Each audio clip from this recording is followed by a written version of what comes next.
इस देश में आम आदमी की जिंदगी का कोई मोल नहीं है साहब, क्योंकि अगर मोल होता तो ये 40 जिंदगियां ऐसे ही बर्बाद नहीं होती।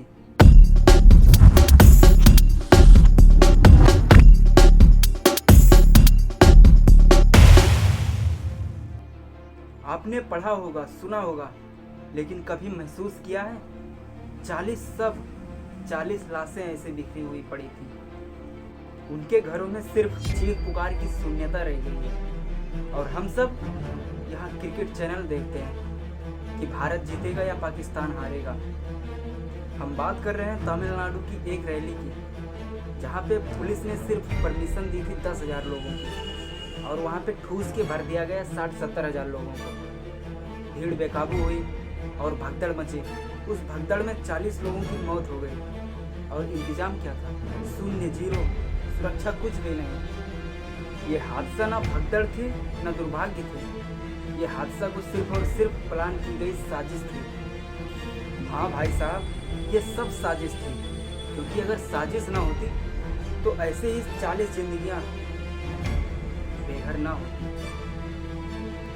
9 साल की एक बच्ची जो अपनी माँ की गोद से उतर कर दौड़ी थी विजय थालापति को देखने, लेकिन वापस लौटी तो सिर्फ एक लाश बनकर।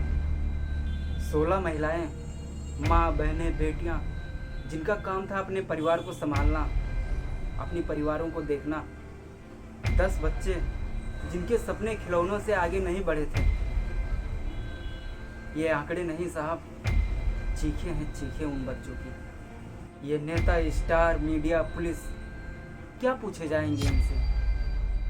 FIR दर्ज हुई तो हुई, पर क्या सजा होगी इनको? कितनी बार हमने देखा, 4 दिन की चर्चा, फिर मामला ठंडा, पैसा, बयान और भूल जाओ।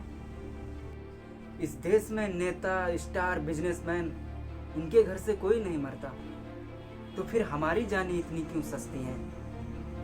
पुलिस की बातों को ठेंगा दिखा दिया जाता है। आयोजक, स्टार, प्रोटोकॉल, ये सब केवल शो के लिए पीछे हटे थे। मीडिया को क्या पड़ी है साहब? वो तो सिर्फ क्रिकेट और बॉलीवुड की दुनिया को दिखाएंगे और इन सब खबरों को भुला दिया जाएगा। जब तक आपको खुद का नुकसान नहीं होगा, आप ये नेताओं, स्टार और क्रिकेट लोगों के पीछे पड़े रहेंगे और इनकी पूजा बहुत शांति से करेंगे। अगर आपको कभी किसी रैली में जाना हो तो अगली बार पूछिए मेडिकल कहाँ है, बैरिकेड कहाँ है, कितनी परमिशन दी गई है, कोई व्यवस्था, कोई सुविधा का इंतजाम है या फिर ऐसे ही? इन सब सवालों को पूछिए आप अपने बच्चों को समझाइए, फैन बने पर कुर्बान मत हो, क्योंकि आप भी इस देश के भविष्य का उजाला हैं और आपकी आवाज़ से ही इस देश को बदला जा सकता है। हमको ये चीज़ें सरकार से मांगनी चाहिए: साफ सुथरे नियम, फास्ट ट्रैक जांच और सार्वजनिक रिपोर्ट, आयोजक और जिम्मेदारों को कड़ी से कड़ी सजा, पीड़ित परिवारों के लिए वाजिब मुआवजा और पुनर्वास भविष्य में सख्त नियम, और उनकी कड़ाई से पालन करें।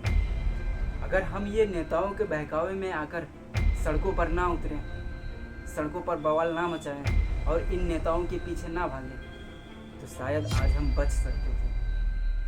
हीरो की पूजा अच्छा है, पर इंसानियत उससे बड़ी है। अगर हम चुप रहें तो कल फिर एक घटना और तमिलनाडु के जैसे ही हो जाएगी। इसलिए हम लोगों को एक्शन लेना बहुत ज़रूरी है। क्या आप लोग तैयार हैं एक्शन लेने के लिए? इस मुद्दे पर एक्शन लो और स्थानीय प्रशासन से जवाब भी मांगो। 40 जिंदगियों की आवाज़ को दबने मत दीजिए साहब। 40 लोगों को, परिवारों पर क्या बीतती होगी, ज़रा सोचिए एक बार आप। अगर आप लोग हमारी बातों को मानते हैं, थोड़ा सा भी सीरियसली लेते हैं, तो इस वीडियो को ज़्यादा से ज़्यादा शेयर करें, ताकि कल किसी और व्यक्ति को भी पता चल सके। अगर वो किसी रैली में, किसी चुनाव प्रचार में अगर जाता है, तो उसे पता चल सके कि हाँ, तमिलनाडु में क्या हुआ है। और हमें नहीं जाना चाहिए इस रैली में, हमें अपना पीस देखना चाहिए।